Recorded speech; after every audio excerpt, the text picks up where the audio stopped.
I got 7 Mac 11s, about 8, 38s, 9, 9, 10 Mac 10s. The shit's never end. You can't touch my... Hello, Late Duck viewers. This is the Public Black Man talking, aka the Ding-a-Lang King. Yeah, I've been told about the Ding-a-Lang. The Ding-a-Lang all I talk about. Everybody see me and they say, oh, it's the Ding-a-Lang man. They know about the Ding-a-Lang. I can't stop talking about the Ding-a-Lang. My whole life is the Ding-a-Lang. I just saw the new show on Cartoon Network's new DC Nation block. It's pretty interesting. It's called Beware the Batman.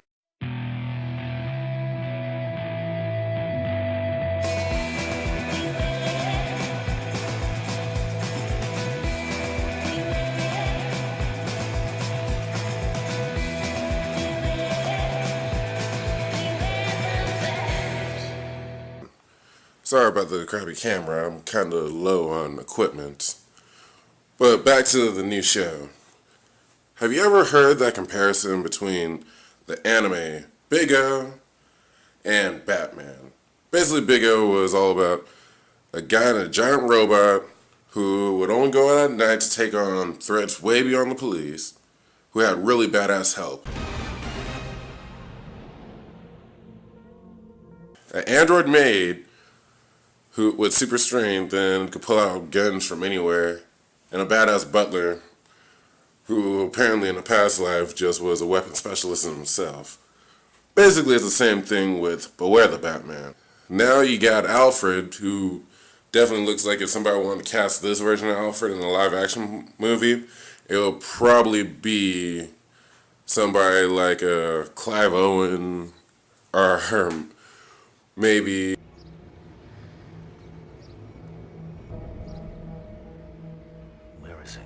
Jason Statham.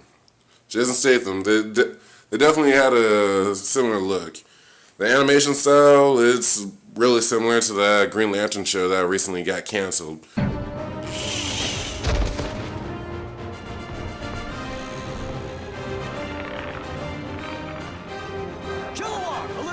This DC block could use more content in general, and actually getting rid of well critically reviewed shows like Young Justice and Green Lantern probably wasn't the best idea. But back to Beware the Batman, it's not bad. But you got a butler that looks like Jason Statham, and you got his new driver towards the end of the episode. Spoilers.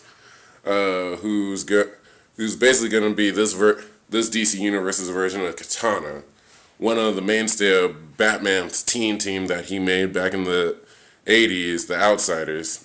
That might come into play later on in the series. It would be a pretty interesting crossover.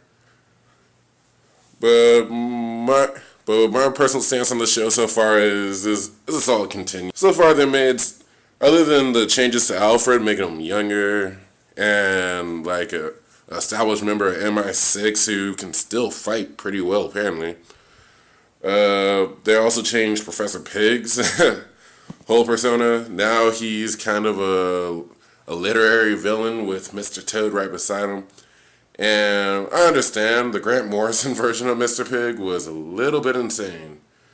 He had a thing about taking people's faces and killing them.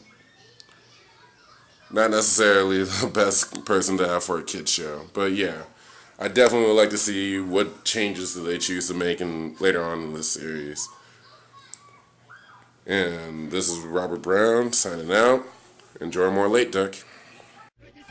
The millionaire, the mansion, the yacht.